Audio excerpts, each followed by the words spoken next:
Recording in progress.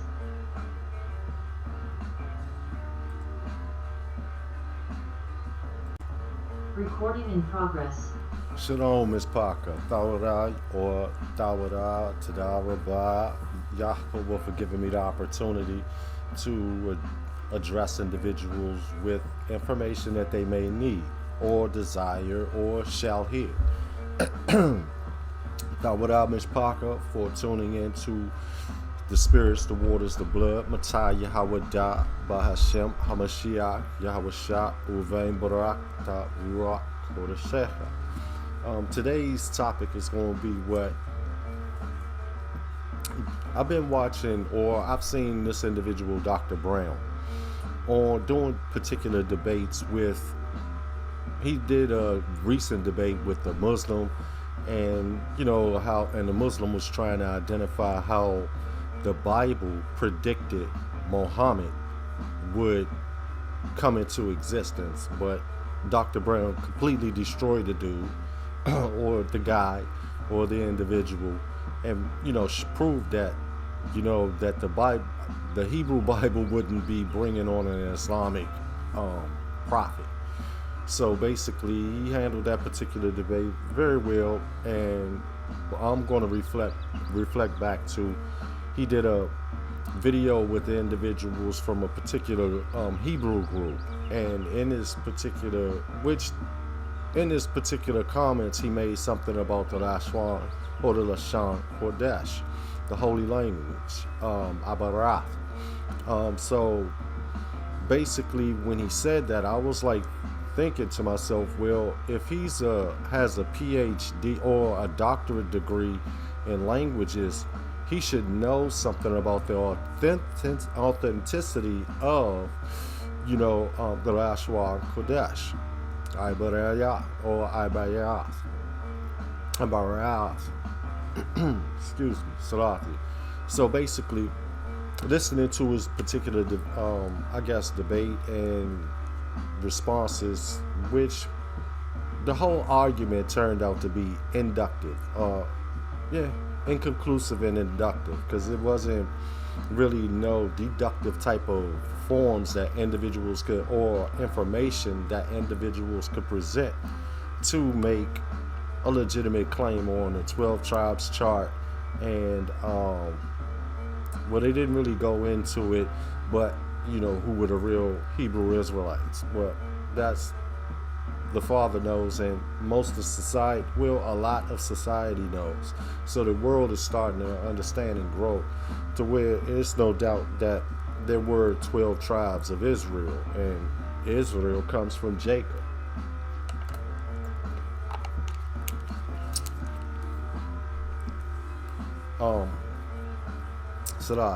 So therefore, with that being stated, individuals just need, when he made a particular response on the 12 or the Lashon HaKodesh, or the Lashon HaKodesh was not a legitimate language and it's a made up language, I'm looking like, wow, he should know a lot better, being, like I said before, holding a doctorate in a PhD in linguistics.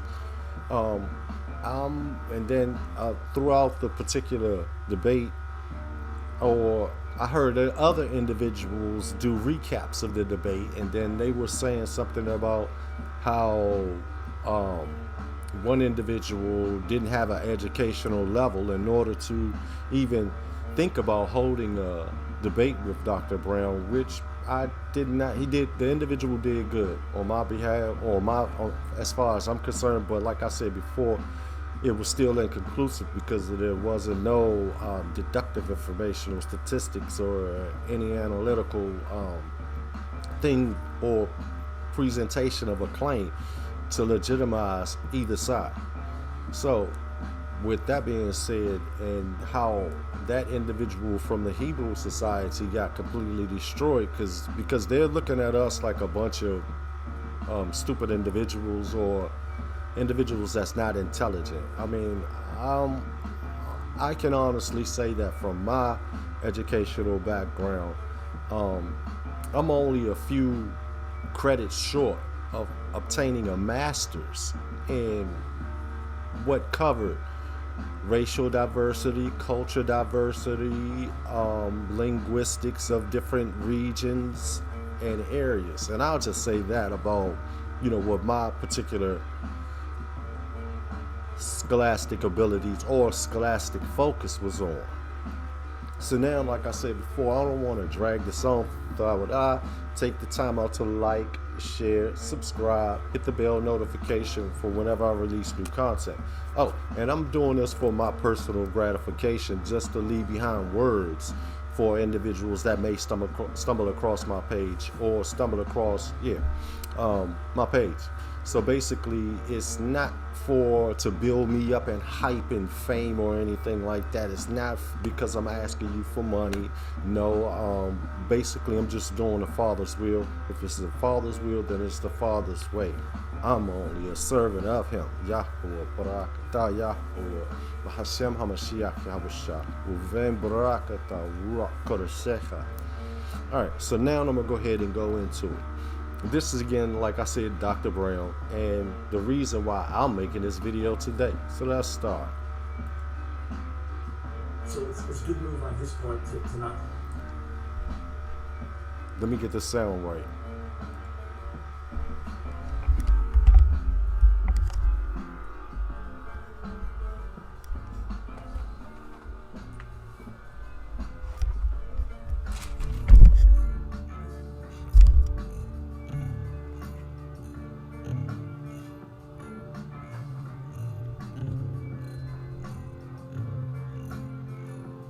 Of the Hebrew language, period.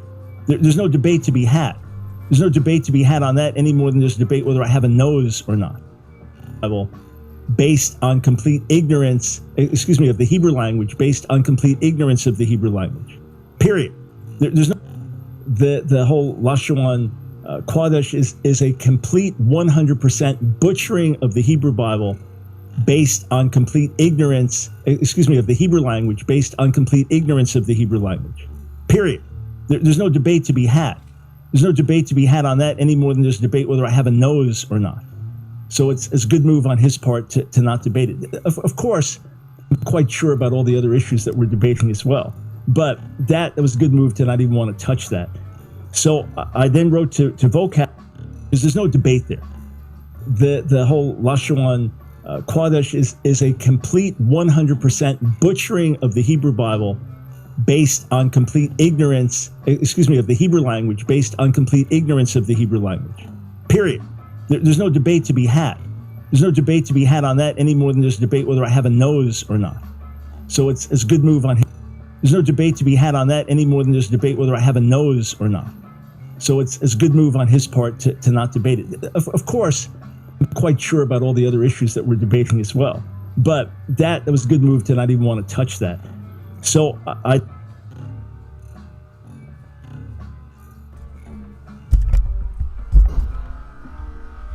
Okay, so now, words from the horse's mouth. So let's go ahead and go here. All right, there's no debate on whether the Lashon HaKodesh was really a holy language, or is the holy language. It's not a butchery. You guys, Yiddish, modern Hebrew is actually the butchery of Hebrew. The Hebrew language, the Hebrew Bible, and all. I'm going to say that I'll let this person speak for.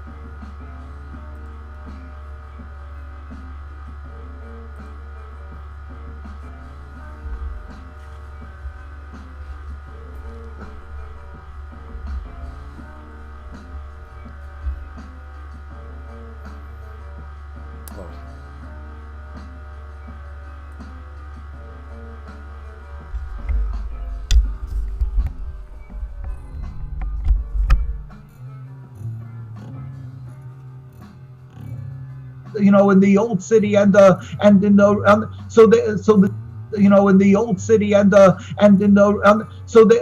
chief rabbi of Palestine put out a letter in Arabic and in English and in the old Hebrew, not the Zionist Hebrew, because they even made another language because they detest God's language, so they made something called Ivrit. They have a new language. Why did they change the language of God? They, instead of using the old Hebrew, the holy, what's called God, they, instead of using the old, they have a new language. Why did they change the language of God? They, instead of using God's language, so they made something called Ivrit. They have a new language. Why did they change the language of God? They, instead of using the old Hebrew, the holy, what's called Lashon HaKodesh. Oh, wait, hold on.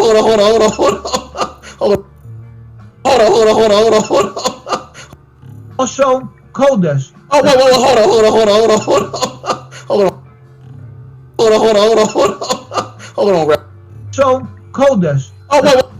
And in the, so the chief rabbi of Palestine put out a letter in Arabic and in English and in the old Hebrew, not the Zionist Hebrew, because they even made another language because they detest God's language, so they made something called Ivrit. They have a new language. Why did they change the language of God? They, instead of using the old Hebrew, the holy, what's called Lashon HaKodesh. Oh, wait, hold on, Rabbi. I gotta stop you right there. Did you just say Lashon HaKodesh? That's what Hebrew is called. Oh, man, Rabbi. It means the holy language. And they changed. They made Ivrit. They have it Ivrit. Modern Hebrew, they call it Ivrit. Why did they make a new language? Because they detest Ivrit. Modern Hebrew, they call it Ivrit. Why did they make a new language? Because they detest God and the religion. They want because they detest God and the religion. They want.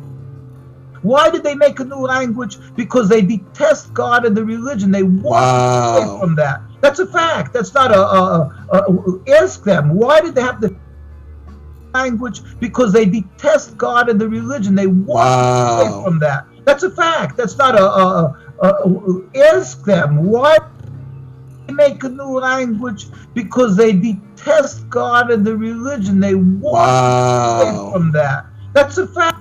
In another language, because they detest God's language, so they made something called Ivrit. They have a new language. Why did they change the language of God? They, instead of using the old Hebrew, the holy, what's called Lashon HaKodesh. Oh, wait, hold on, Rabbi. I gotta stop you right there. Did you just say Lashon HaKodesh? That's what Hebrew is called. Man, Rabbi. It means the holy language. And they changed. They made Ivrit. They have it Ivrit. Modern Hebrew, they call it Ivrit. Why did they make modern Hebrew? They call it Ivrit. Why did they make a new language? Because they detest God and the religion. They want away from that. That's a religion. They want away from that. That's a fact. That's not God and the religion. They want change. They made Ivrit. They have it Ivrit. Modern Hebrew, they call it Ivrit. Why did they make a new language? Because they detest God and the religion. They want away from that. That's a fact. That's not ask them. Why did they have to have a language? We have books, thousands and thousands of books on the language, and every letter and every nuance difference in the language and how it works. It's the holy language given to us by God. Yet they went and they decided to make a new language. And by the way, his name was Yehuda. He wrote the language, and he died with his pen in his hand on the Sabbath. We're not allowed to write on the Sabbath. They went in, they found him dead. He had the pen in his hand on the Sabbath. This is what we're dealing with. You know, Rabbi, it's interesting. I'm laughing because I'm laughing at the fact of what you're saying, but also it's interesting because many Christians, and I know you asked me when we were talking on the phone, you were asking me about the limbas and things like have we experienced any type of pushback, persecution, and things like that? And that's one of the conversations here in America that many Christians are against. They believe in many of the secular Christians that we deal with, that we come in contact with, that have come against us. is that the Lashon HaKodesh language, they believe that it's made up and that is not true. So I don't know where, maybe they're getting that from the Zionists. So I don't know where, maybe they're getting that from the Zionists. And that is not true. So I don't know where, maybe they're getting that from the Zionists, which they believe that it's made up and that is not true. So I don't, is that the Lashon HaKodesh language, they believe that it's made up and that is not true. So I don't know where, maybe they're getting that from the Zionists. I guess this may be what it is, and the reason why when you stated that they changed it from that and made up their own, Hebrew or whatnot. It's called modern Hebrew. They call it modern Hebrew because it's something modern. They just created Ivrit, they call it. But we use Lashon HaKodesh. We pray and we've refused to speak modern Hebrew because it's repulsive. It's repulsive. We pray and we've refused to speak modern Hebrew because it's repulsive. It's just a crime. We have. I like this here. This is, by the way, when they made the Palestinian Authority, we were.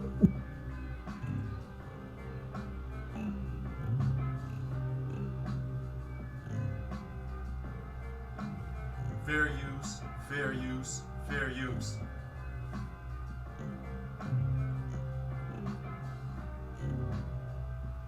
My right to edify and educate.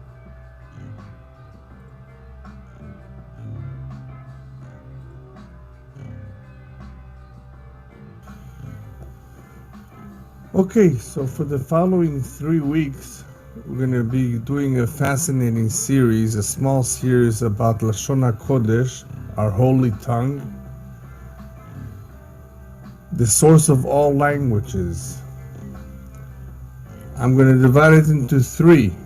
So tonight, a little bit of background about Lashon HaKodesh, how it originated, how we have proof that the world was created in this language. Next week, I will share with you a lot of proof of how we can actually see that all the languages in the world that evolved later on actually originate from Lashon HaKodesh. And we'll take various examples in various languages. And the third week will actually be a more in-depth analysis of the Aleph Bet, according to the Kabbalah, and the actual meaning of the letters, their shapes, and so forth. Also a very fascinating topic.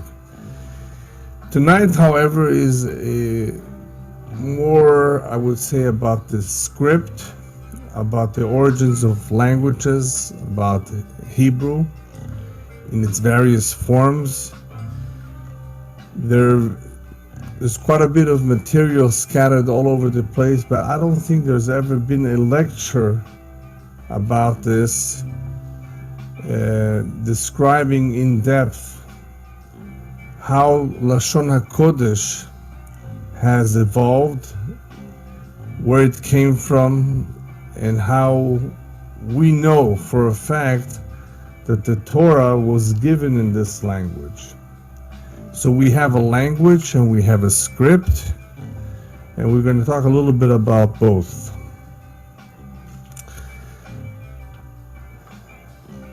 Some of you were here when we did the series of the 70 most difficult questions, and we went through topics like evolution.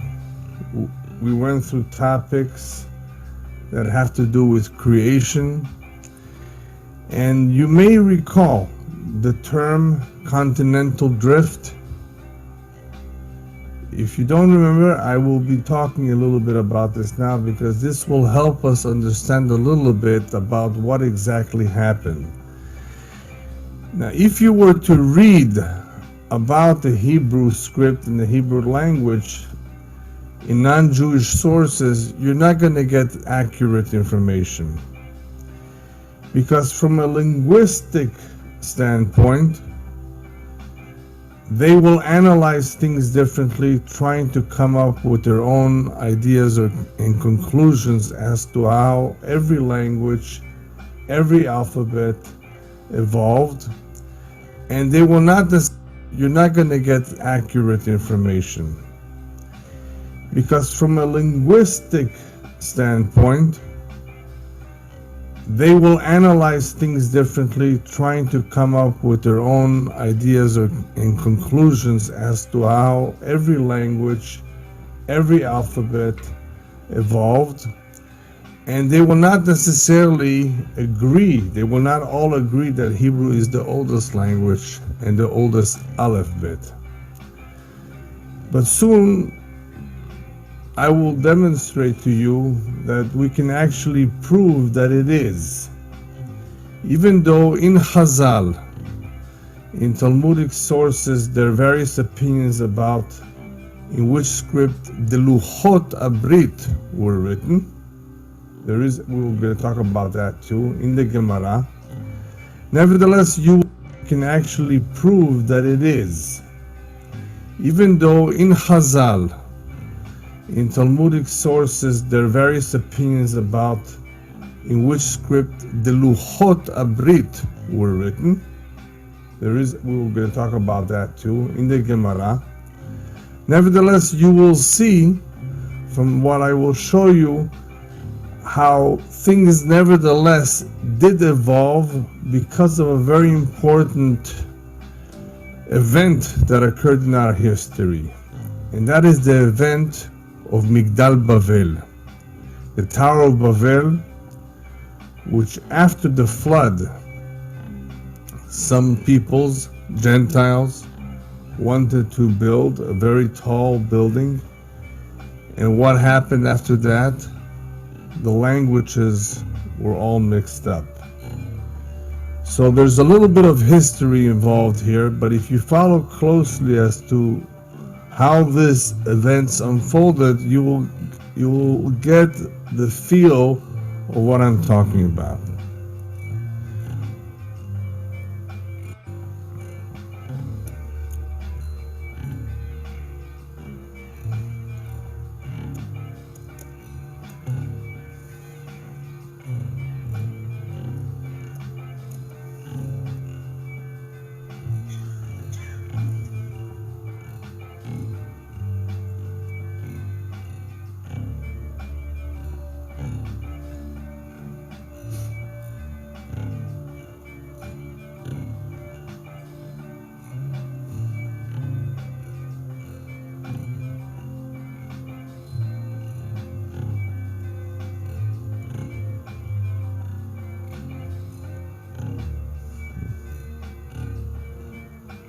Fair use, fair use, fair use. What the Torah says in the creation of the woman. ויאמר האדם זאת הפעם עצם מעצמי ובשר מבשרי לזאת תקרא אישה כי מאיש לוקחה זאת.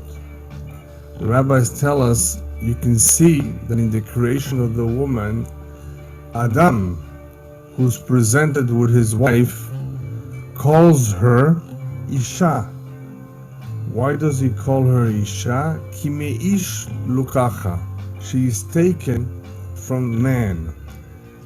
And this is the only language in the world where one can say those words, that a woman is called Isha because Isha comes from Ish.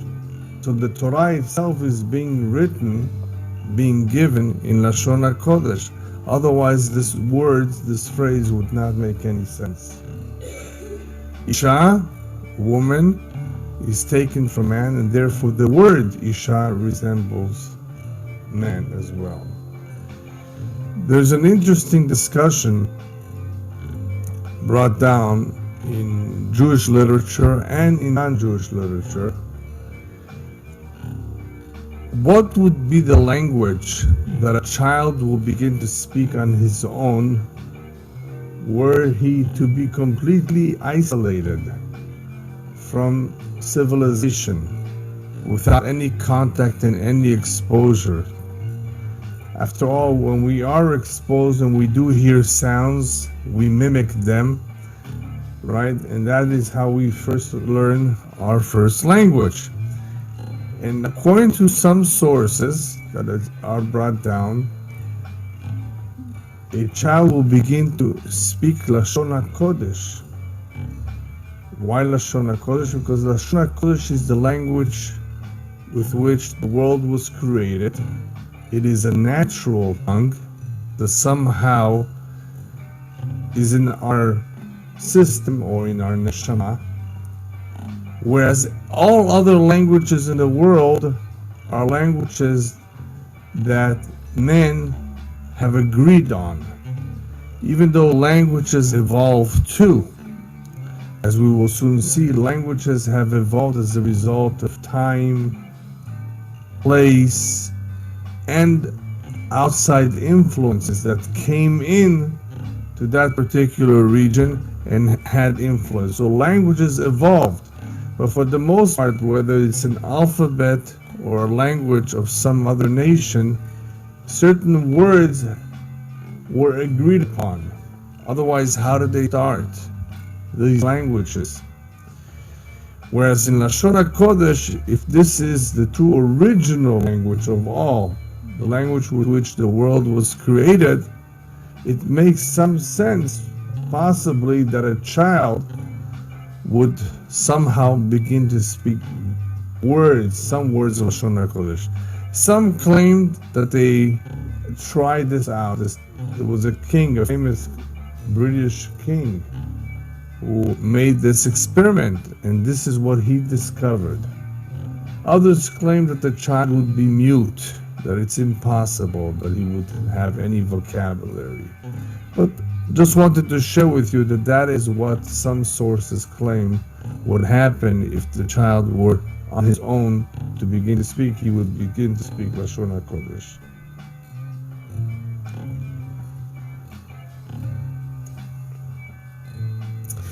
In the very beginning, the Torah tells us, after the Mabul, after the flood, Vayikol haaretz safa achat udvarim achadim.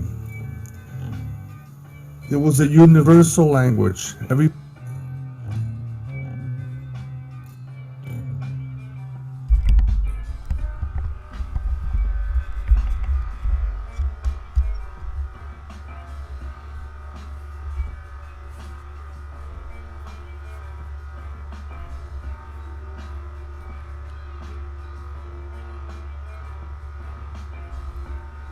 Okay, now going to what he just elaborated on at the end. I don't know if I should replay it. Well, hopefully you were listening.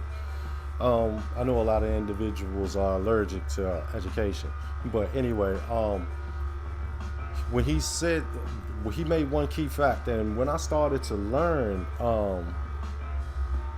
Hebrew, I noticed that and when I started to learn Hebrew, I didn't start to learn modern Hebrew. I started to learn the Lashon HaKodesh. Salathia. I just bumped the table. I started to learn the Lashon HaKodesh. And then I later, once learning the Lashon HaKodesh, I was able to understand the modern Hebrew as well. So they kind of went hand in hand, and it was weird. And one thing that he stated is that I believe that when babies are born, they're speaking the Lashon HaKodesh, or however you want to enunciate it. I'm sorry if I'm not saying it wrong, or apologies for not saying it wrong. Salathia. But anyway, babies tend to speak ba, aba, aba, da, ba, ga, ga, the guttural sounds of Hebrew. And when I learned that, and then I started to do a little bit of research on it, and it was stated like baby sounds. And if you do your own research, you'll be able to find out that baby sounds actually will illustrate Hebrew words, and they're speaking Hebrew, and that, or they're speaking Lashon HaKodesh, and we don't understand them. No, because us as adults may not understand it, but to someone like me now would hear them, and I speak the Lashon HaKodesh, I would be looking at that baby like that baby is talking. And other individuals will look at me like, dude, crazy. Okay, well, think I'm crazy then. But I would assume that, or I would be understanding certain words that the child is saying. And then another thing you can't refute is that when children get together, and toddlers, I'm talking about babies, toddlers, infants, when they get together, they seem to be communicating through the sounds that they make. They understand each other. And I know no parent that had their children interact with other children or twins and not seen them communicate and couldn't speak what we say English or talk. All right, so now I'm gonna proceed. This one's for you, Dr. Brown. What is the Lashon HaKodesh? As soon as my computer lets us know. All right.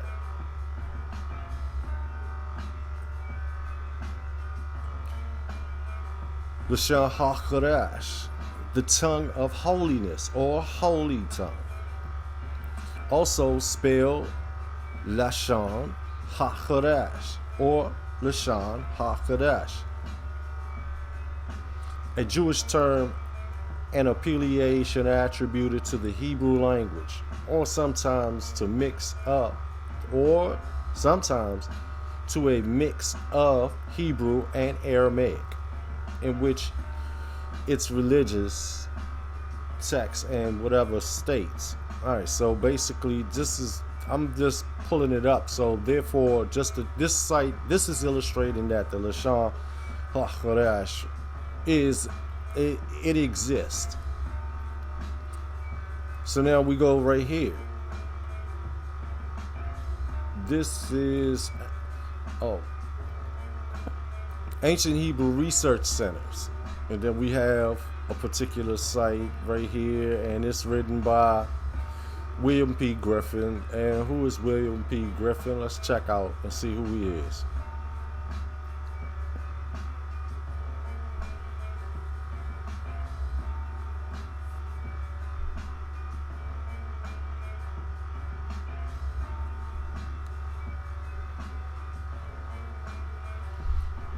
Trying to blow it up, but for some reason it won't let me do it. Okay, so now William P. Griffin,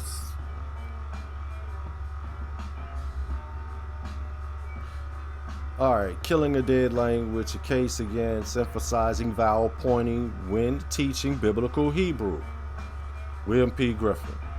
And he's from Society of Biblical Literature, founded in 1880 to foster biblical scholarship, or to foster biblical scholarship. So let's go back. All right. The typical Hebrew grammar devotes a great deal of space to the intricacies of Masoretic pointing. And many who teach elementary Hebrew have similar emphasis. Students are taught protonic reduction, the rule of Shawar, and other countless rules of vowel patterns, each with many exemptions. Why does this have a petach instead of a chometz? Those are the particular vowel points that they use, the petach and the chometz. They then move the verb paradigms where they encounter further list of exceptions. When to include the doresh, which is another one of the Masoretic pointing system. the Dogesh, variations of guttural sounds, and so forth, and they have all only encountered the Kwa. Our students who by and large are many, our students who by and large are anything but linguists encounter statements like the verb differs from shabab in one way, in the second and first position forms, singular and plural. The geminate consonant rejects the Dogesh forte, and the patach under the alpha becomes quamets due to the compensatory lengthening. Where there is an unaccepted symbol followed by and to mean to continuation, and so forth. Next comes the Pelel with the multitude of variations. The students are not merely expected to know that such vowel patterns exist, but they are expected to be able to reproduce them as well. We then wonder why people regard Hebrew as a hard language and why attrition rates are so high. Let's move me up a little bit.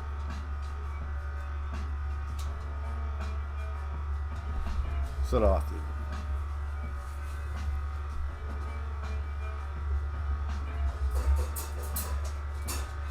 Stop. Go lay down.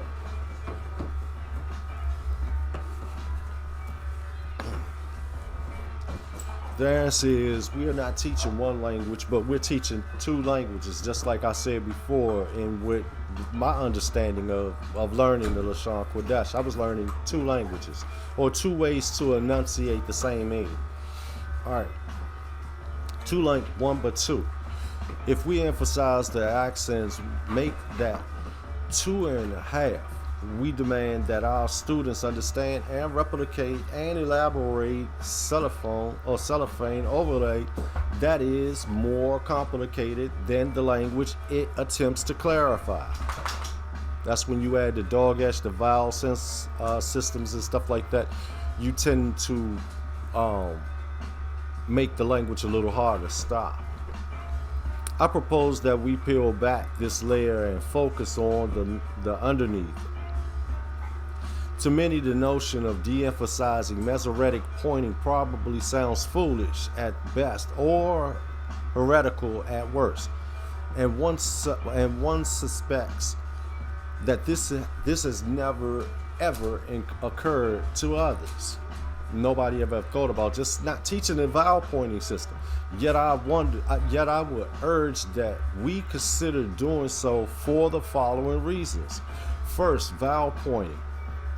Vowel pointing historically post-dates the latest of the original text by at least 1,000 years. It came after about 1,000 years. Thus, Tiberian pointing, while possibly in the ballpark, represents one pronunciation system out of many.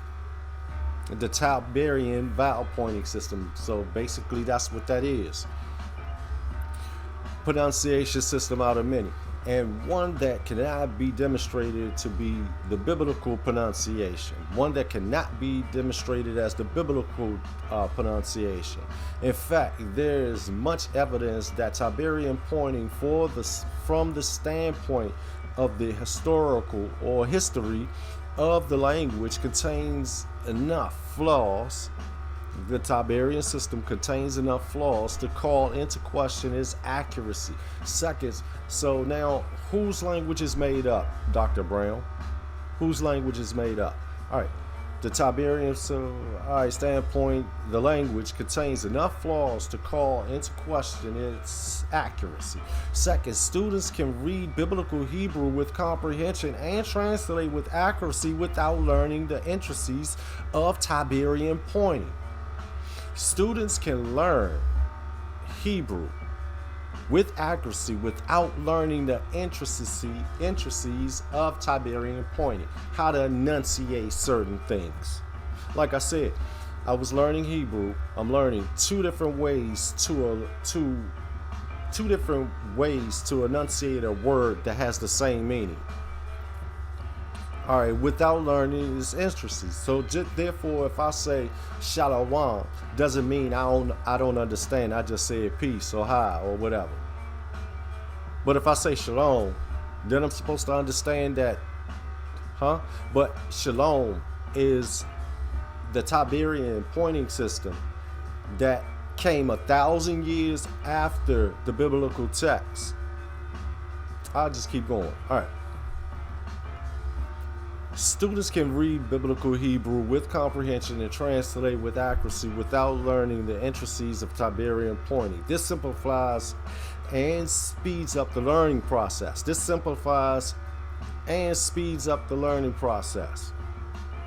Historical reason for de-emphasizing Tiberian pointing. Biblical Hebrew in the name appeal to Biblical Hebrew is the name applied to the language or languages contained in a collection of texts that were written over a period of about 1,000 years spanning the second and first millennium BCE, not AD, by people in diverse regions and settings.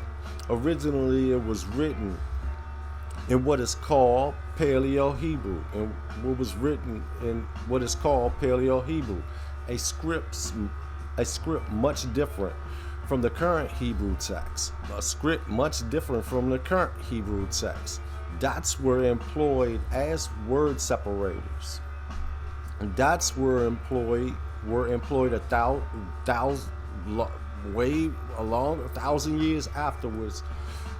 Dots were employed as word separations, and there were no distinctions between medial and final forms. The language was written without vowels from about the 6th century BCE. The language was written without vowels from about 6th century BCE. On many consonants were added to represent vowels, aleph, he, va, or wa, and yo, known as matrix lectionis. Mothers of the reading, sometimes after the Babylonian, sometimes after the matrix lectionis was added. Mothers of the reading, sometimes after the Babylonian captivity. A cursive form of the Aramaic script as adopted by a large replaced the Paleo-Hebrew script. All right. A cursive form of the Aramaic script was adopted that by and large replaced the Paleo-Hebrew script and forms the bias of what we see as the Hebrew alphabet today. With the addition of final letters, the Chaf, Mem, Nun, Fe, Pe, Sarati, Pe, and the Tasra, to Sada or Sada. Most of the so-called Dead Sea Scrolls are written in the square script, although some are in Paleo-Hebrew, and still others are in square script but use Paleo-Hebrew for the divine name. Many of the Quran texts and even more consonants and vowels indicate especially the aforementioned Yod, Wad, or Va, He, and sometimes Aleph. During the second half of the first millennium CE, a much larger revision was undertaken. The use of indicators around consonants to represent vowels, known as vowel pointing or vowel points. At least three vowel pointing systems emerged. Pointing systems emerged. Tiberian, the Babylonian, and Palestinian. These new pointing systems preserve pronunciation as understood by various groups at that time, as well as interpretations were ambiguous and dated debate, and let me move this so I can see. And debate existed or exited. Accents were likely added, adding in interpretation and the literal reading of the text. Some readily acknowledged that these vowel pointing systems were neither original nor historically active or accurate. Some readily acknowledged that these vowel pointing systems were neither original nor historically accurate. It's for you, Dr. Brown. Otherwise, vowel pointing as another revelation given by Elohim on Mount Sinai. He was like, you better put those dots in there and those dashes so you can say my words correctly. So you can change all of the sayings and remove the Davidic language. Devils. All right. One way or another, Tiberian pointing, as represented by the Messianic text, appears to be the most popular and early as the 10th century CE. The 10th century CE, and won the day by the 13th century. Versions of this text have been enshrined. Versions of this text have been enshrined in printed Hebrew Bibles since. The pointing of the above summary of the early history of Hebrew is this: there are a variety of reasons based on the history of the language to call into question a rigid adherence to Tiberian pointing. Strictly speaking, classical biblical Hebrew is a dead language, or was a dead language until we started speaking of the HaKodesh, and they do not like that. It is as dead as Akkadian, Ugaritic, Sumerian, and Koine Greek. We are dealing with a fixed set of texts, not Hebrew spoken in the nation of Israel today. They changed it. Israeli Hebrew has significant differences from biblical Hebrew. Israeli Hebrew has significant differences from biblical Hebrew, while the verb forms are by and large biblical.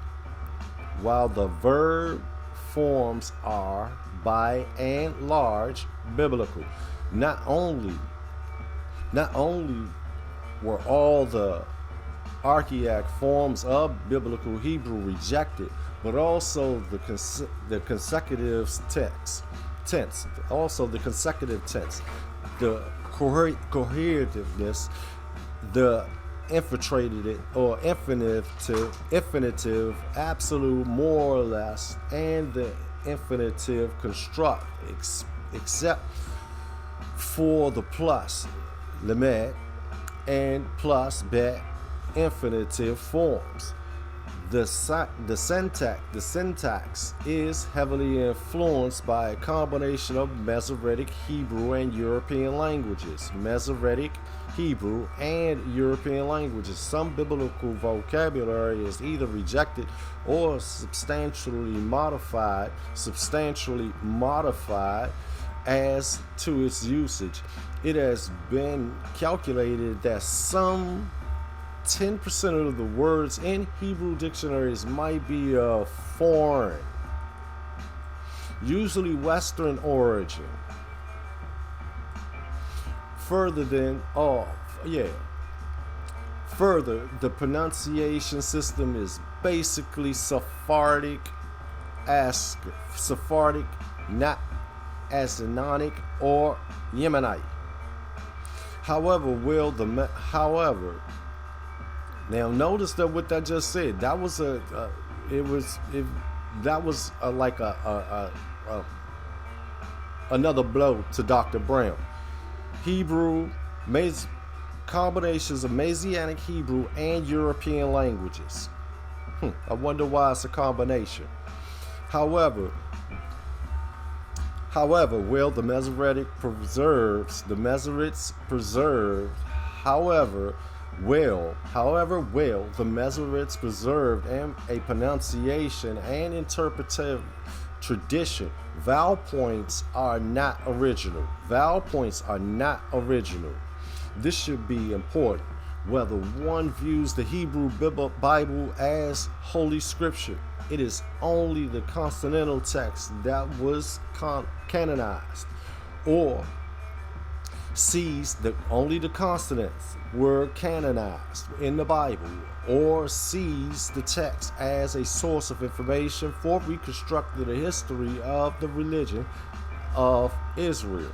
People wrote, read, and learned Hebrew in ancient times up through the later part of the first millennium, the first century, without vowel points. Similarly, Masoretic pointing should be treated with a skeptical eye. Shouldn't be trusting that vowel pointing system because they did it for a reason. Whether one uses it for pronunciation or interpretation, the Masoretes applied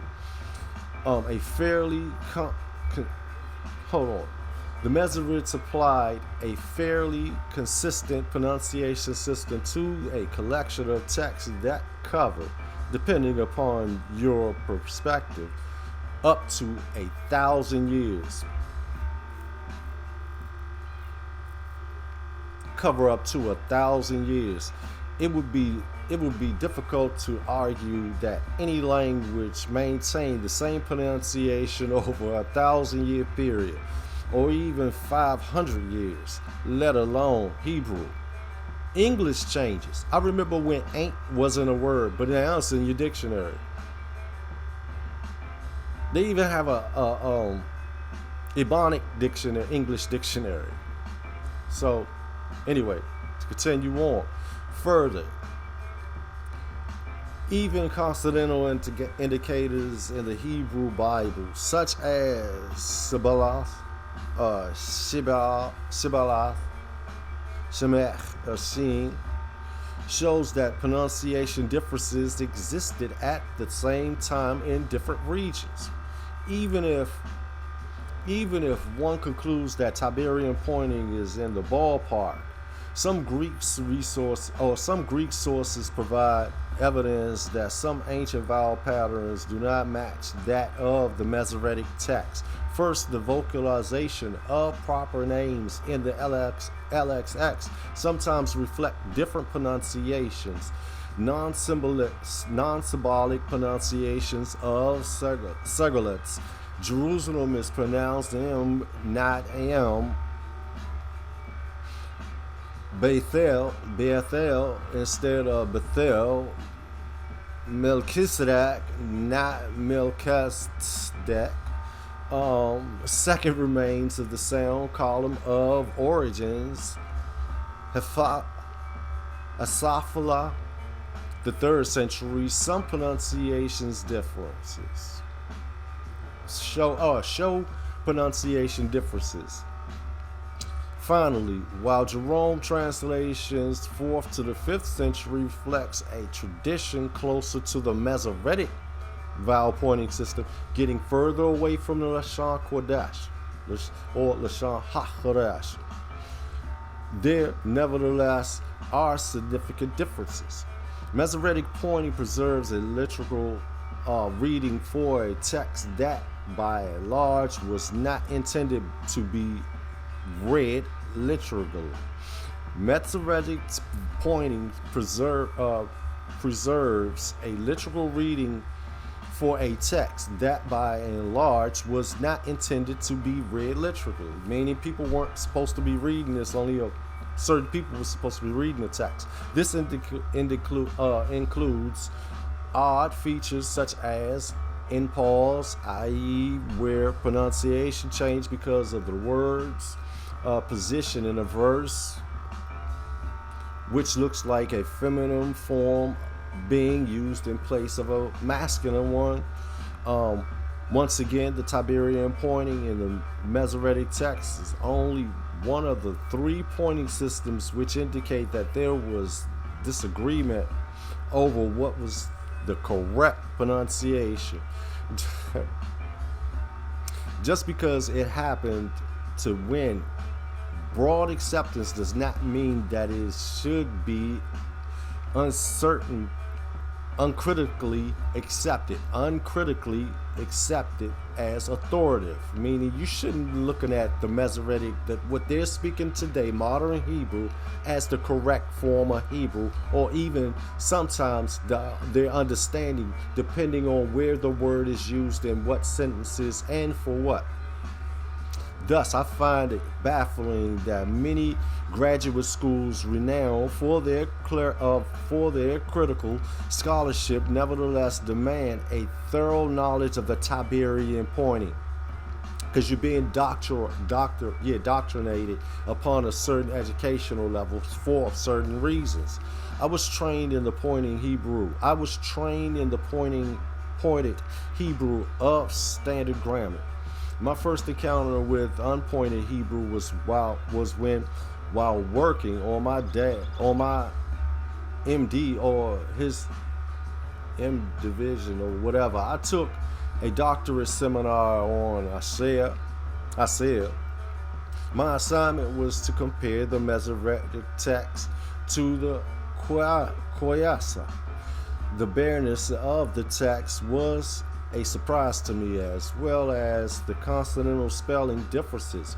My next encounter while working on my PhD, I did all of my translations from a seminar on Hosea, Amos, and Micah from an unpointed text that I had on a computer. I laid out the text in a logical fashion, and it was common for me to come to class with a different reading than that of the other students. In a number of instances, it was apparent in light of parallelism that Tiberian scribes made mistakes, while later I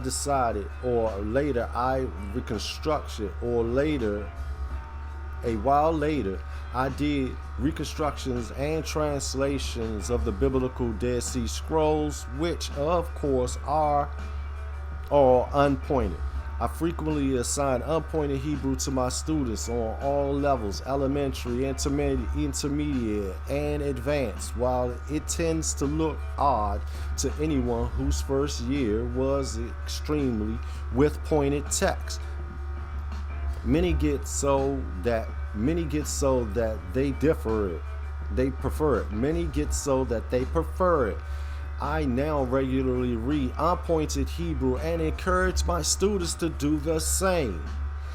Here are some practical benefits of reducing and emphasizing on vowel point. Here are some practical benefits of reducing an emphasis on vowel pointing system.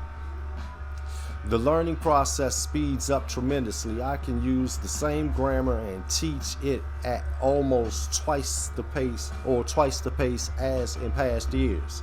He's noticing that he could teach it faster. The confusion level is greatly reduced without sacrificing translation precision. The confusion level is greatly reduced. They're not confused with the words they're reading, and translation precision. They have the same translation. This for you, Dr. Brown, and all you other racist hypocrites that say that just because we speak the Lashon HaKodesh that we speak in some type of Ebonic. No, you're speaking the Ebonic. You're speaking the made-up language with Yiddish, modern Hebrew. Rules for nouns plurals are greatly simplified. For a consonantal perspective, most changes involve affixing im or ot. Students must also change or must also know changes such as the loss of the final hit or the shift from hit to top. But this is considerably simpler than learning proprotonic reduction and the host of other vowel changes. One of the greatest benefits might concern the conflation of the multitude of verb paradigms. Verb paradigms in a few. For example, Limbett's grammar contains at least 16 different clause preference paradigms. However, there are only 6 different consonantal patterns if one notes that the monosyllabic verb tend to have 2 consonants that could be viewed as only 5 patterns. As for the imperfect, Lambadin,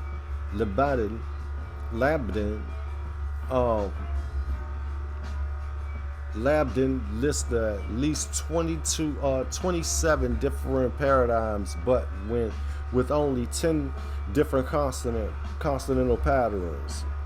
One of these, the first Aleph, Salathia Aleph, has only one form that is different, the ICs.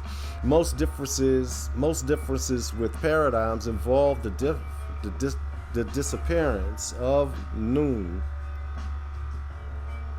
Yod, Hey, and the loss of the duplicate consonant in Geminate verb.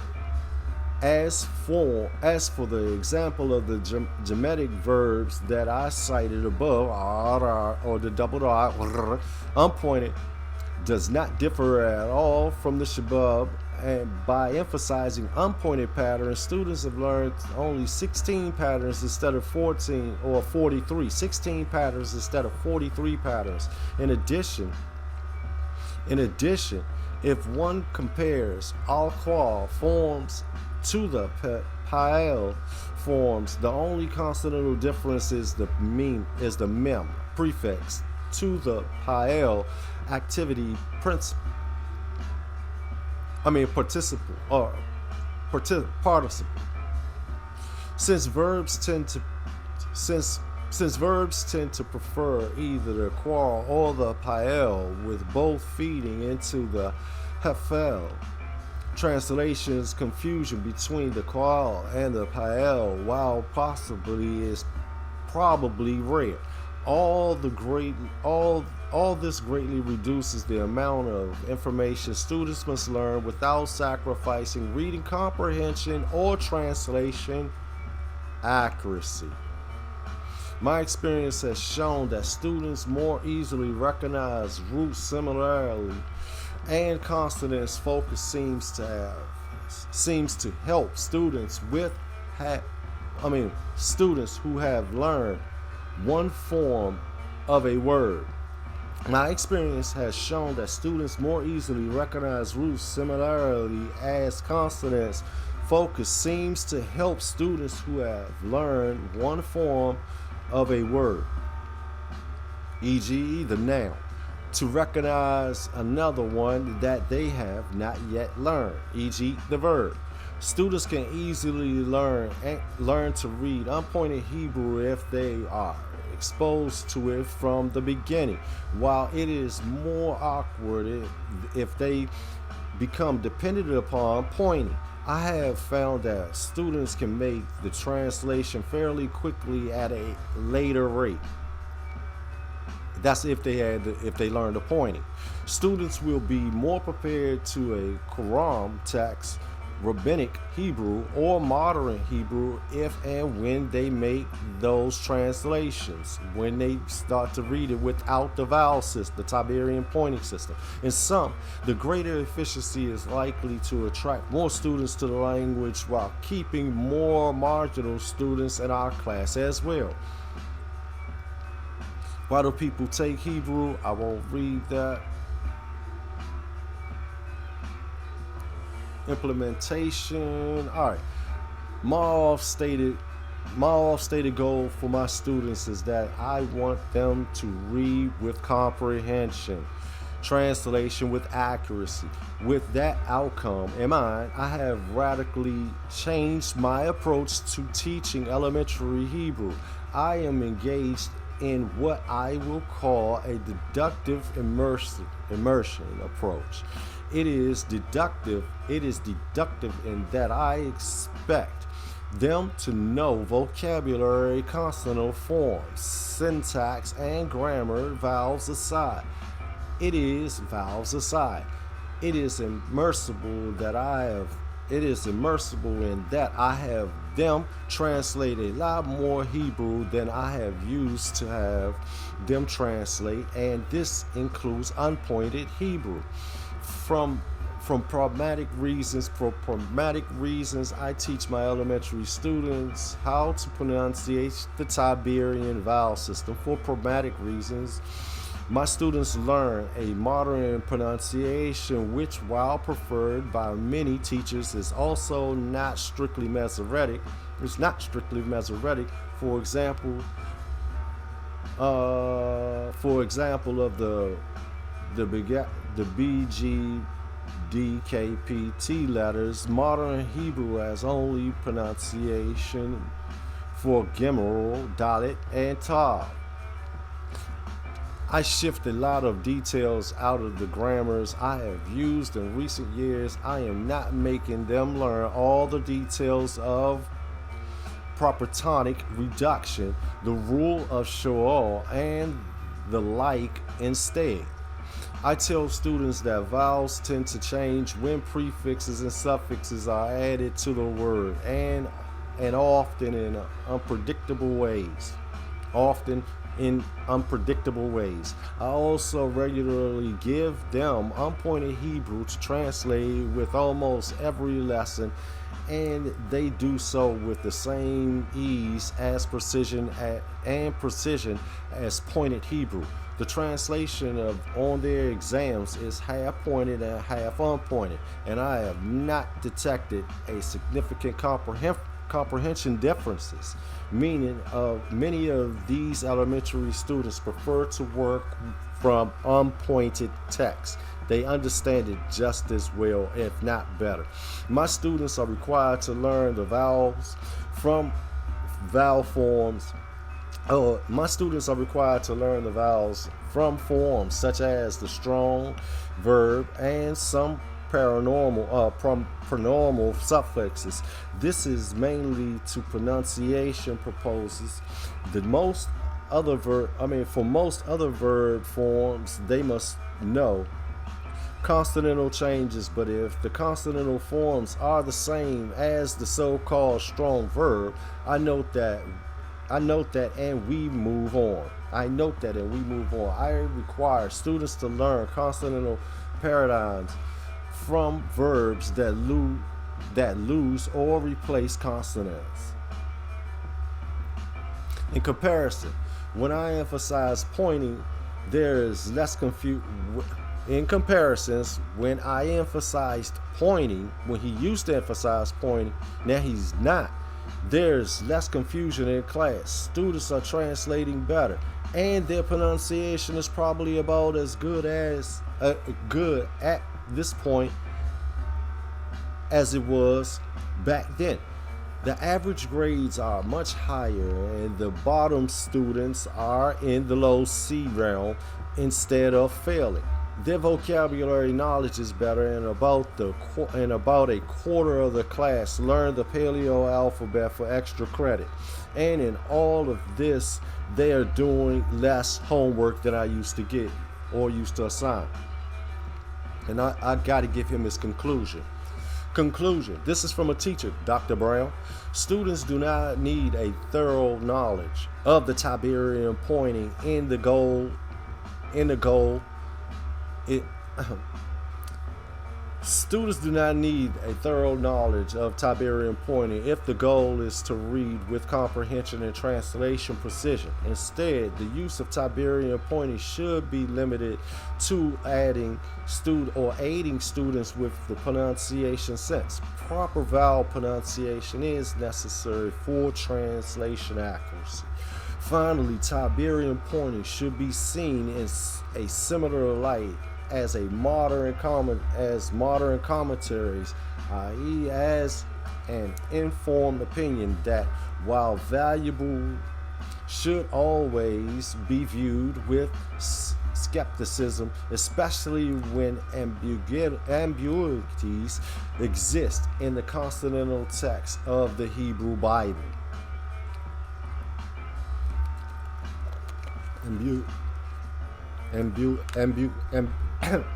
Ambiguities, meaning understanding, it's already known. Now I'm gonna go here. It's for you, Dr. Brown. Lashon HaKodesh is not a real language, is what he said, and I'm just elaborating on it. All right, this is from the Torah. How was the Hebrew of the Bible originally pronunciated? Now with this, I'm not going to read all of this. You can look it up for yourself. I just want to go here. All right, they mention the Tiberian tradition, both the written consonantal text and the oral reading tradition, has its roots in the Second Temple. A century or so after the destruction of Jerusalem and its temple, Tiberian became a major center for Jewish scholarship in the early Islamic period. A body of scholars associated with the yeshiva in Tiberians, known as the Tiberian Masoretes, devoted themselves to the careful preservation of both the written and also the oral biblical tradition of reading the text. Although the tradition underwent some changes during its transmission in the first millennium CE, it preserved down to the Middle Ages a number of archaic elements. All right, so this is going into Tiberian pointing again and breaking it down and their understanding. But what brought me here, because I want to, I guess, speed this up a little bit. To, where did I see this? All right, right here. Babylonian. All right, here from plurality or pluriformity to a fixed text. The differences between reading traditions, the differences between reading traditions reflected by the variation systems of vocalization, as well as the internal diversity within the Tiberian reading tradition, are predominantly of a linguistic nature and features of the phonologic and morphology. Now here we have a Hebrew word, you. Athran.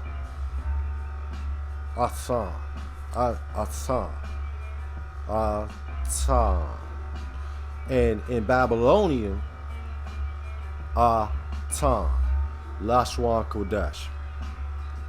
In the Tiberian pointing system with the little dots, can I make this bigger?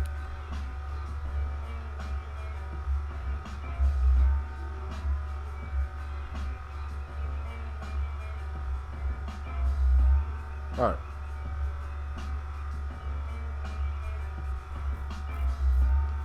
In the Tiberian system, here, it's a 10, a 10, a time, a 10, a time. And if I was to say a ton, and he said a 10, it's similar. But the dot systems is what changes. Ham. They, him, plural, ham. With the dot system, him. Sarathia. Lashon HaKodesh, Madabar,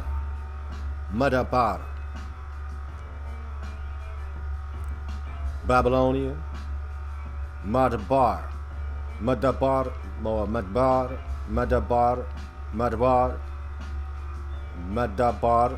Madbar, and in with the Tiberian pointing system, Madbar. So you understand, you see it is still, they're keeping it, but they changed it. So the A is now making the I is trying to mimic the A sound when it's actually Madabar. Yerios, or Yerios. And I'm pronunciating it in Lashon HaKodesh, and it's in Babylonian. Salathia. In Babylonian, they have it listed as Yiddish. Yiddish.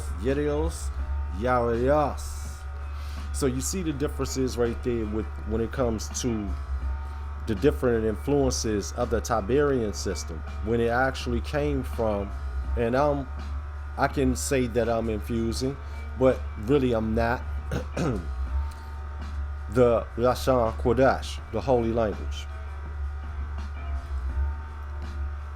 Now I'm gonna go here.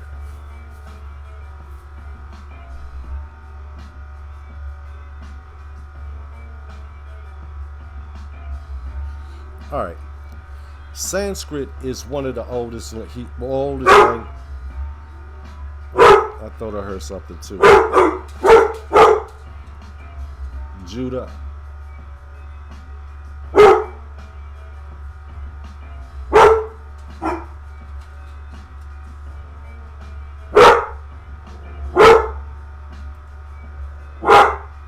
Be right back, Miss Parker.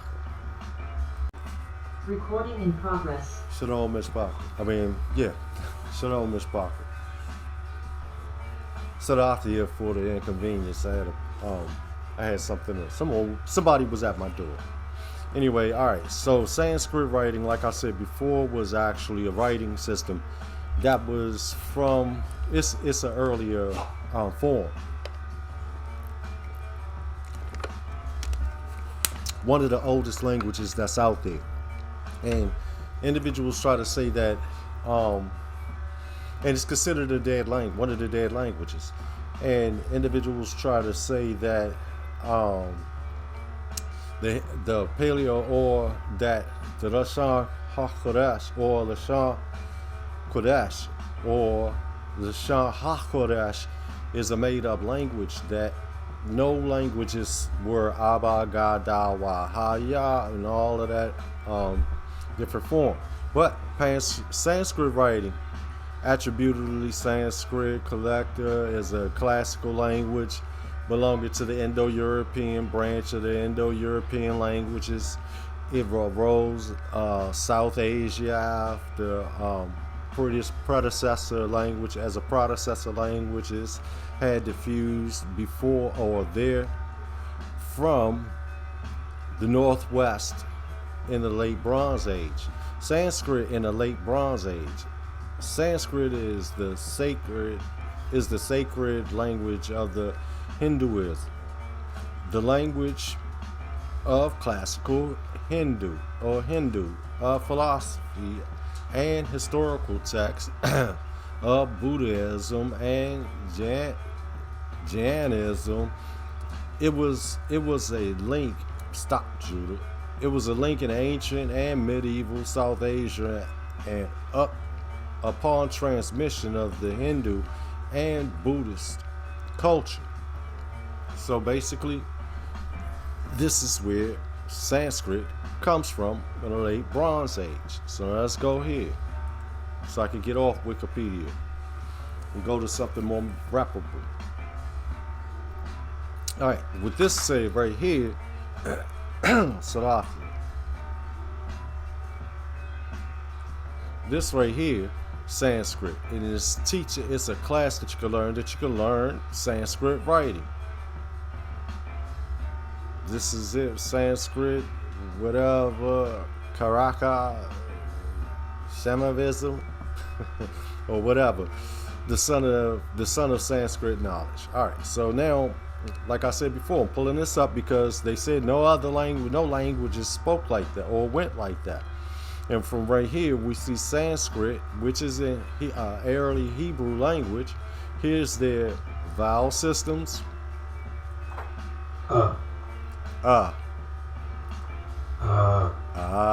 See, just like with the Tiberian writing, and it says certain frequencies of words had to, they had a 3 second or a 1 second or 2 second or a second and a half pause. Here's E. All right, so now we see all of the different letters or alphabets that they have in combinations with each other. So now we go into the consonants. The consonants. And the consonants, each consonant, K. ka, K. cha, G. ga, ga, na. Now, if you notice, it has the guttural sound. Ra, K. ra, K. ra, ka. All right, so now just going down, we got Ch. cha, Ch. cha, J. ja, Ch. ja, Nya. nya, Ta. da, Ta. da, Da. da, Da. da, Na. na. More sounds coming from no language sounds like that, right? Ta. Ta, Da. da. Just for you, Dr. Brown. Ta. Da, Na. na, Pa. pa, Pa. pa. Now in English, we would say fa, but it's pa, Ba. ba, Pa. Ma. ma, Ya. ya, Ra.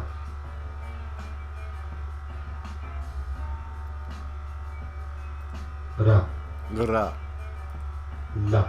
na, la, Va. va. All right. Sibilants and synonyms. Aspirate. Sh. Sh. Sa. Ha. All right. So, well, I hope you have learned, or you have learned and enjoyed these words, sounds. Remember that the correct pronunciation of the letters is the key to the correct pronunciation of words and sentences, or sentences. Other other consonants and vowels along with me to learn. Other consonants and vowels along with me to learn Sanskrit pronunciation in an adequate manner, and be happy in the process. See you soon, or see you. All right, so now let's keep going. It's for you, Dr. Brown, right?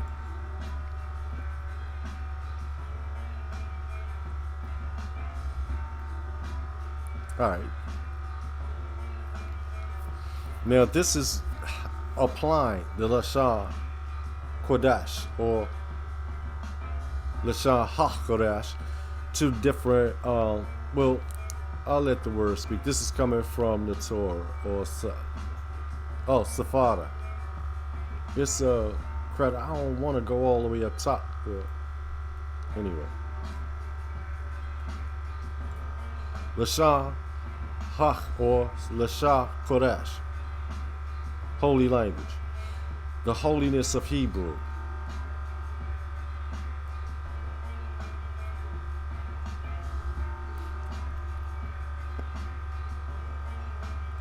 everyone on earth had the same language and same words.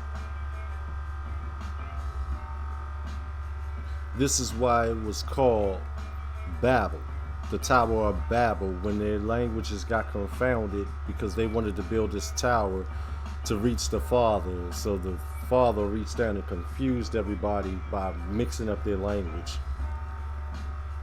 Because there Yahweh confounded the speech of the whole earth, and from there Yahweh scattered them over the face of the whole earth. The holy language, for if it were another language, there would not be only one language on earth, as the holy language remained until this point. For all agree that the world was created with the holy language, as Rasha explained on that. The man said, "This at least shall be called Asha."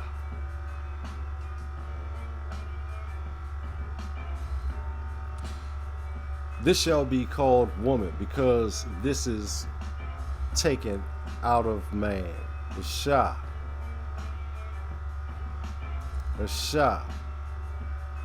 Yash. Aish. Aish. Or Aish.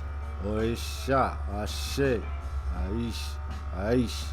Aisha. Aisha. Aisha. Aisha. Here we have a kind of play upon words with those two words here, Isha, as the same word. Sending similar. Hence, we may learn that the language used at the time of creation was the holy tongue, the HaKodesh. Somebody had an essay on the holy tongue by Rabbi Moshe Shemen Luzato. Salathia for mispronouncing your name, Rabbi, or Ratzel Luzato. For if you inquire, you will find that every language is named for the nationality that speaks it. The Greek language, or the Persian language, or the Aramaic language, etc. But the holy language, the Lashon HaKodesh, is not intrinsic to any one people, but the Israelites, but is rather called more generally the holy language. It therefore seems that it produces the nation. It precedes the nation. It therefore seems that it precedes the nations. And in fact,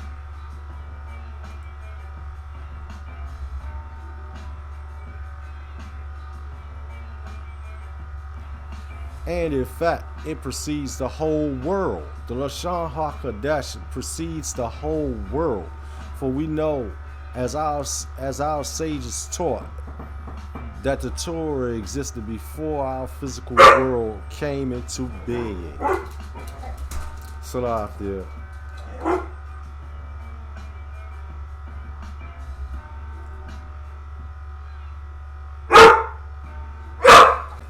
Recording in progress. Wow, this is, anyway. All right, Salathia. Judah, stop. All right, called more generally the holy language, it therefore seems that it precedes the nations, and in fact it precedes the whole world. For we know, as our sages taught, the Torah existed before our physical world came into being. And we see that the Torah itself is primarily in the holy language. Therefore, the holy language itself, Lashon HaKodesh, the holy language itself must have preceded the very word itself as well as its inhabitants.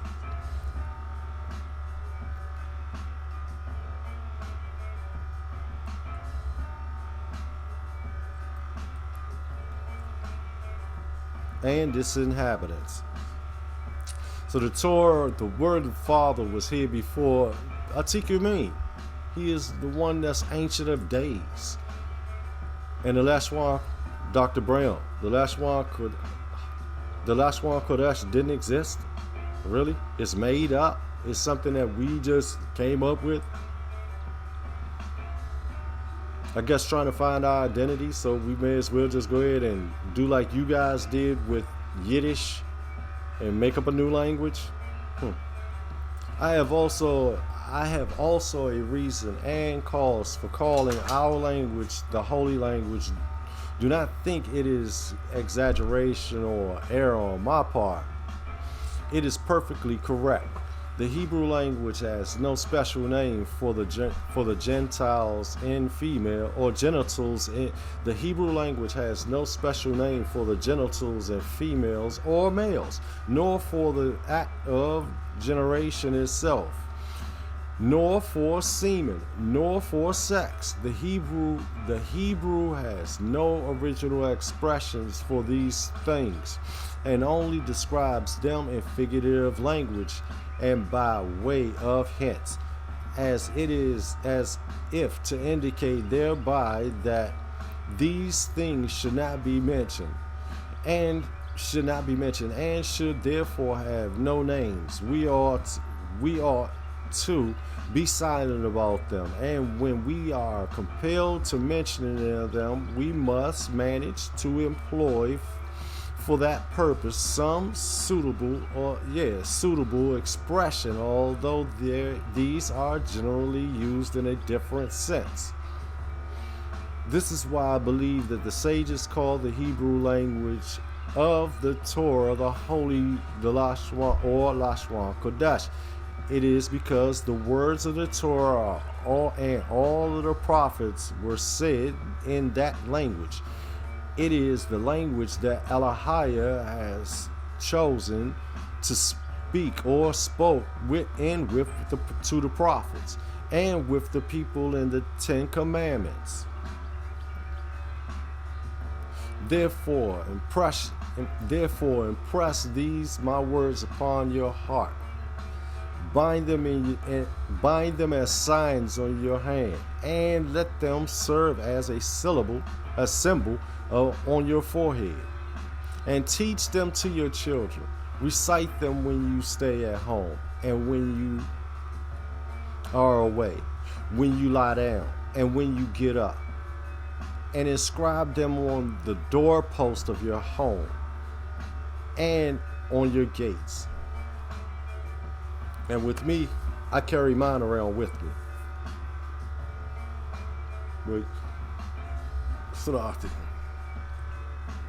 I had the mitzvah as a screensaver on my telephone. And you shall teach them to your children to recite them when a child begins to speak. And you shall teach them, recite them to your children when a child begins to speak. His father should speak to him in the holy tongue and teach him Torah. All right, and it goes on. You can look this up for yourself.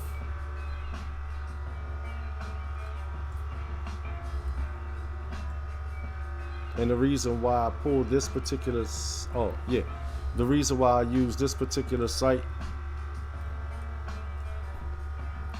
is because Lashon, the holy Lashon HaKodesh, Lashon HaKodesh, the holy language, the holiness of Hebrew.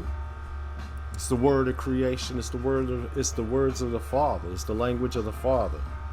And they trying to take the divinity of the language of the Father away from the Father, and we are them people that's bringing it back. The Father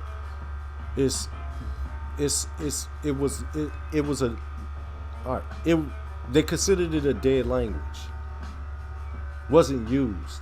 So now it's being revived in the 20th century. The 20th century CE. Awesome. Hallelujah. All right. So just to keep going a little further, we go into Deuteronomy.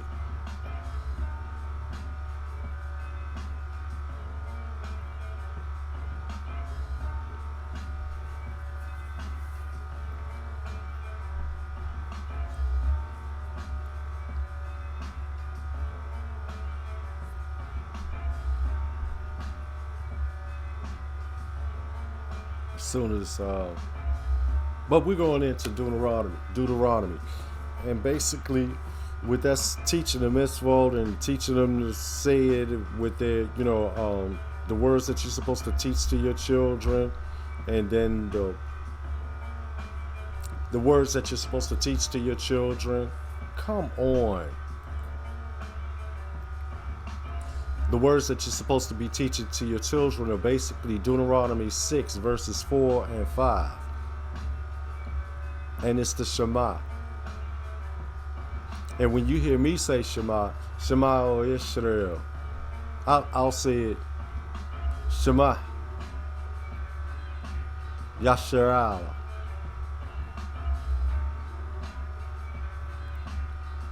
As soon as my computer works with me.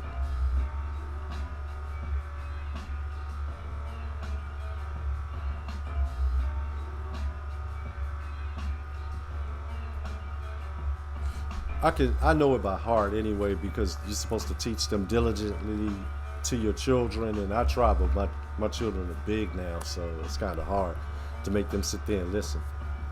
All right, Shema O Israel, Yahweh Eloheinu, Yahweh Echad, Ve'ahavta et Yahweh Eloheicha, V'chol levavcha, V'chol neshefcha, V'chol mehadecha.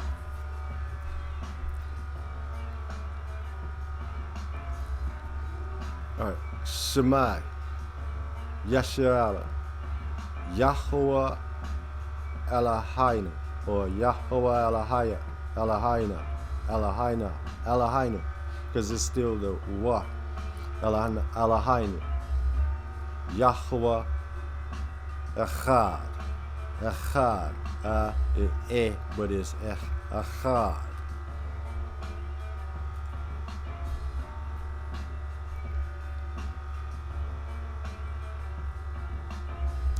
Now they have the Wa, but they pronouncing it Ve because of the dotting system. But I don't say that. Ve'ahavta you shall love. Yahweh.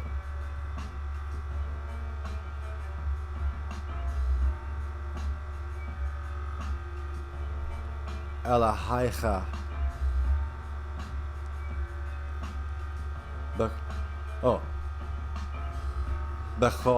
Bechol levavcha.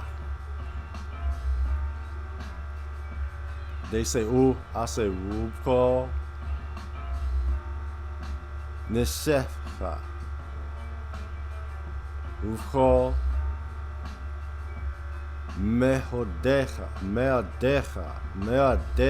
meodecha. Your soul, your strength, your might.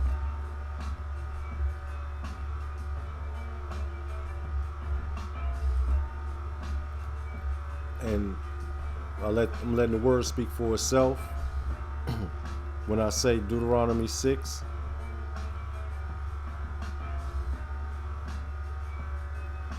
Deuteronomy chapter 6 verse 6, these words which I am commanding you today shall be on your heart.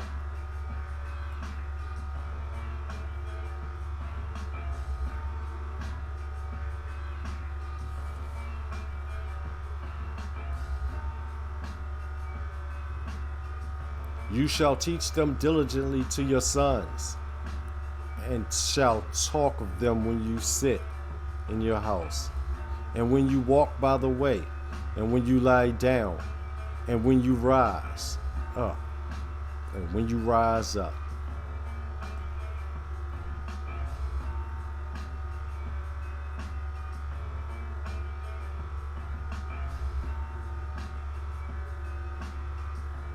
You shall bind them as a sign on your hand, and they shall be as frontlets on your forehead.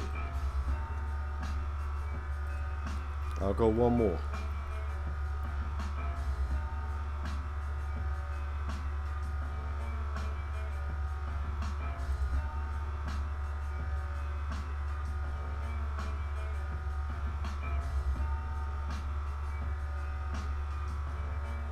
You should write them on the doorpost. You should write them on the doorpost of your house and on your gates. All right, so just the Shema, Deuteronomy chapter 6, verse 4. Let's just move it on.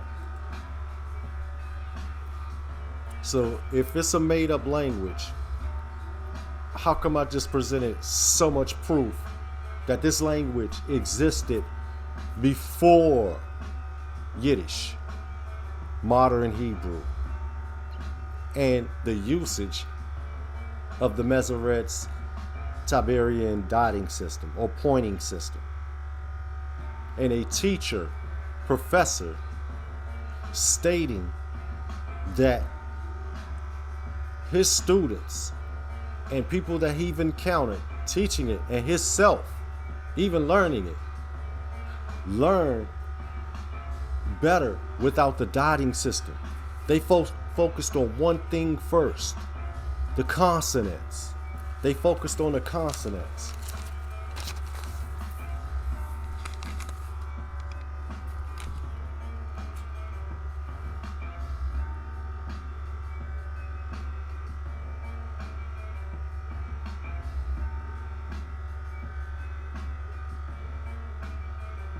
That's exactly what I did. I focused on the consonants. From the Paleo to the modern.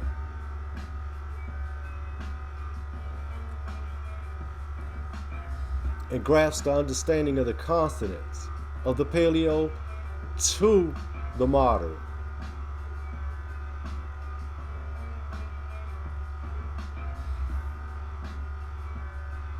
Yahweh, I like this.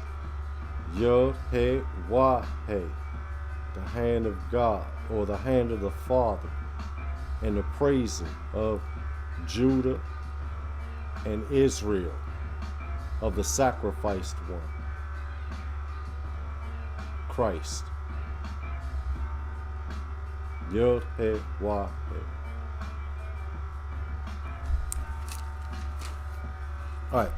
So, like I said before, if you're interested, take those steps. Learn the Paleo all the way down to the moderate. And if you learn the alphabets, basically, when you see the writings, you will be able to translate or understand the biblical form. So somebody asked me, my mother, I love my mother. I got to call my mother.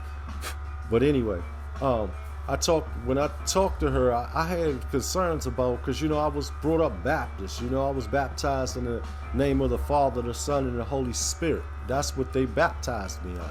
So basically, or I was baptized under. So basically, with that being said, I told her that I had some problems with the word, with what I was taught of the word. Not the problems with the word, but problems with the way that I was taught of the word. And she said she gave me a golden nugget. She said, well, Wayne, if you want to learn something, do what Mother always told us. Go read it for yourself. I was like, read it for myself. And I got off the phone with her and I sat there and I thought about it. I was like, read it for myself. It's the same words from the same Bibles or different Bibles, but I was just used to the King James Version, 1611. So then I started to see it through new eyes. I said, man, I'm going to learn Hebrew. I'm going to learn the Hebrew alphabet. Then it slowly started to spill over into Aramaic. So, but I'm aware and know my Hebrew alphabets. From the Paleo to the modern. The different translations that they had for it. Well, Picto, Paleo, the moderate. So basically, or Yiddish. So I brought it, the created one form of it, the last one, the created, but we're speaking of Lashon HaKodesh. This was for you, Dr. Brown. So for you individuals that's interested in, learning the language, then I'm gonna go ahead and let you, vibe to this particular lesson that they give. It's on something I seen on Facebook, and I was like, wow, okay, really. So I could give this one for individuals that want to learn the particular Hebrew language and see what it's like to speak with someone that knows that's speaking fluently. Then that's what I'm growing hard at. I want to learn how to speak Hebrew, the Lashon HaKodesh, fluently. Not Yiddish. And if I learn the Lashon HaKodesh, the Yiddish comes with it. I learned the Yiddish too, only by accident, because I know about the Masoretic or the Tiberian dotting system. It's not something that I'm just speaking of. It's something that I know for a fact.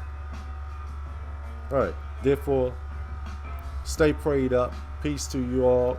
Blessings. And I'm going to let you vibe out with this. And stay tuned for Dr. Brown's ending.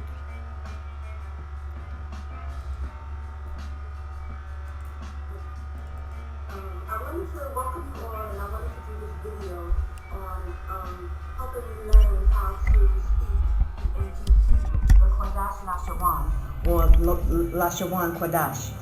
And my friend here, Dawada, say hi, Dawada. Hi. He's a linguist, and he loves languages. And I praise Ahaya for him because he, likes the language, helping me learn how to. I wanted to welcome you all, and I wanted to do this video on helping me learn how to speak the ancient Hebrew, the Kodash Lashon, or Lashon Kodash. And my friend here, Dawada, say hi, Dawada. Hi. He's a linguist, and he loves languages. And I praise Ahaya for him because he, likes the language, the ancient Hebrew. So he's been someone that I've been able to converse with and speak Hebrew with, and help me to learn Hebrew even further. Because the music has helped me immensely, and I'm still, doing the music in Hebrew. But also now I'm taking it to the next level where I can speak it. So I want to welcome Dawada, and Awada. he says thank you. Thanks. And we're gonna go back and forth, and he's gonna help me, and we're gonna do some sentences, and maybe this can help you guys for those who are trying to learn the Hebrew like I am. Because I have a few people, and I want to say hi, that we are going back and forth on email, and we're learning how to write the Hebrew. So now I want to take it to the next level. Okay, so we're going to do this really slow, okay? And first and foremost, I have to give all glory and praise to Ahaya Bahashim Yeshaya, Wakodash Wawak, because he is the beginning and ending of all things. And I just want us to take this slow. And he's going to translate as well, and I'm going to translate. Okay, so let's start with Shalom. Shalom, which means peace, or hello, or hi. Yes. So shalom. Ma Shamka. Ma Shamka, Shamya Kana. He asked me, what is your name? Ma Shamka, what is your name? And I answered, Shamya, my name is Kana. Okay? Okay, and for you, Ma Shamka. Shamya Dauda. The same, she asked me, what's your name? I said, my name is Dauda. It means David. Yeah. Okay, so again, Ma Shamka, what is your name?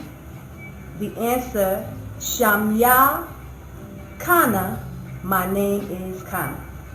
Okay. Okay. Ma Shamka. It means, what's your name? Answer, Shamya Dauda. Or other name you can use. It means, my name is Blah, for example. Shamya, Ayak Itha'atha Mayan. It means, where are you from? The answer is, Anya Mayan Yasha'ala. My answer is, I am from Israel. Anya Itha Atha Mayan. It means, where are you from? Answer, Anya Mayan Yash Allah. Means, I am from Israel. Yes. Ayak Yawamka. Ayak Yawamka. Ayak Yawamka. It means, how is your day? How is your day? Answer, I'm sorry. Yawamka Basada Sawada. It Yawam, means, okay. my day is fine, thanks. Thank you. As you can see, he's better at it than me. Let me try it again. Ayak Yawamka. Ayak Yawamka. Ayak Yawamka. It means, how is your day? Answer, Yawamka Basada Sawada. Yawamka Basada Sawada. It means, my day is fine, or my day is good, or my day is great, thanks. Now, Sawada, it means thanks. okay, Yawam Ya. Yes. Go ahead. Yawam Ya. Basada Sawada Yes. My day is fine. is fine. Yawam Ya. Pasada. Okay. Okay. Ayak Isa Asa. Ayak ita asa. How are you? Anya Basada. I am fine. Tawada. Thank you. Anya Basada Gam Halala Wahaya. It means, I am fine, praise Ahaya.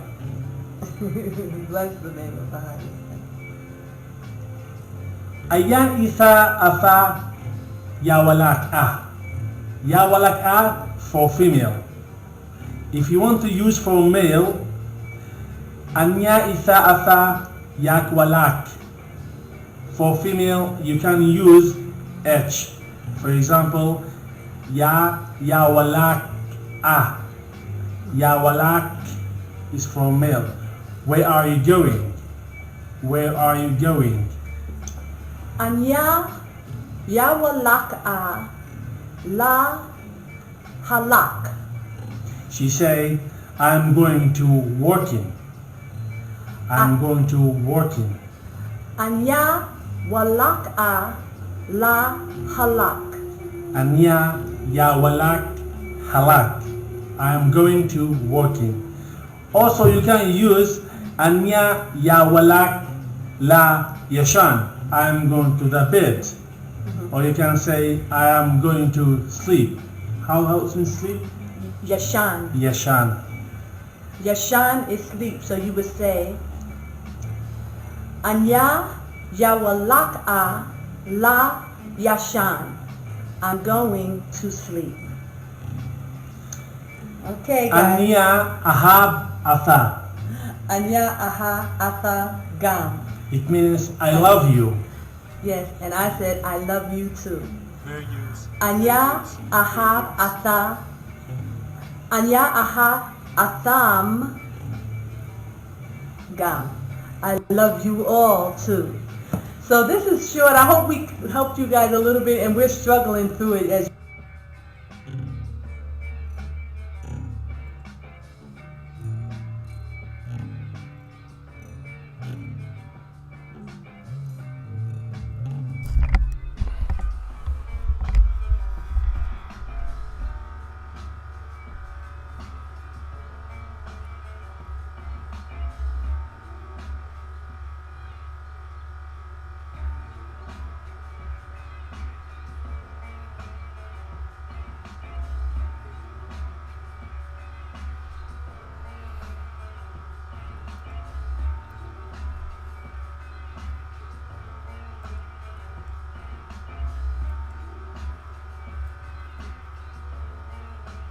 Okay.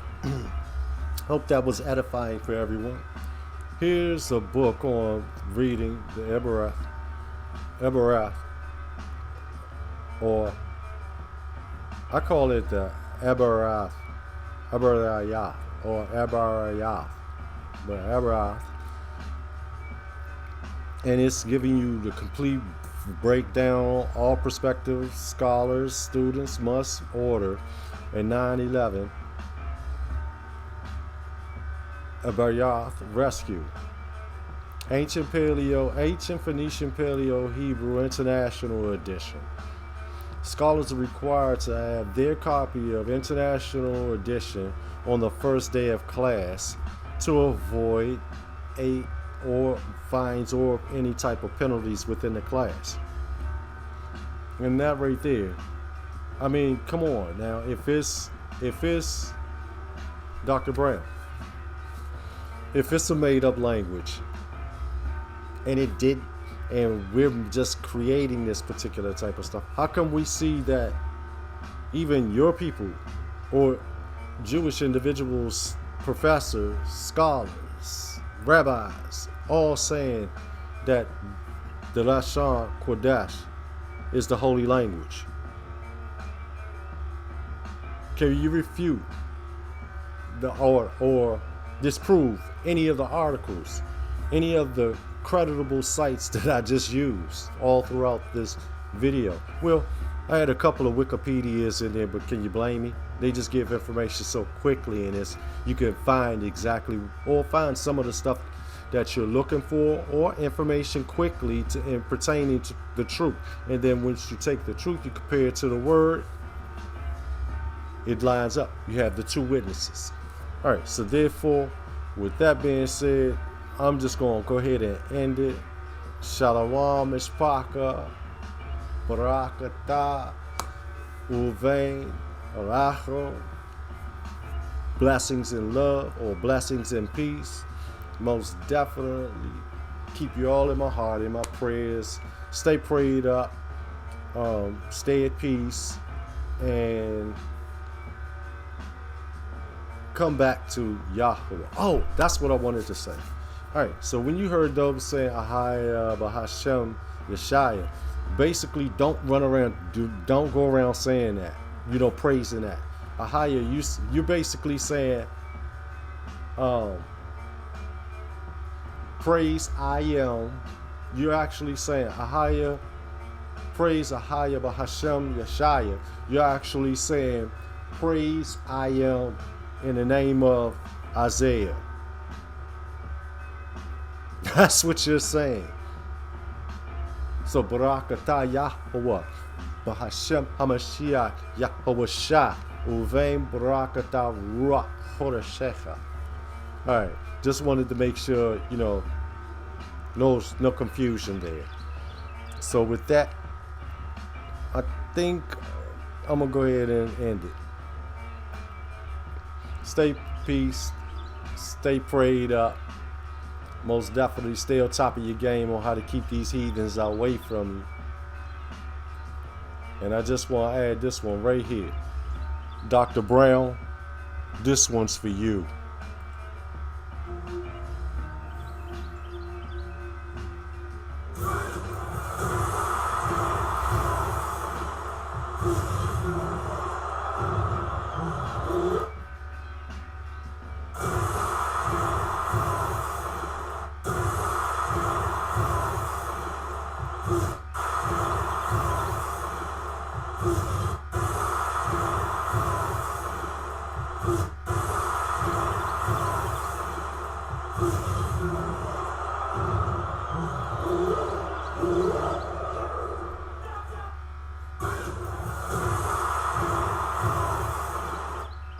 Speaking Yiddish.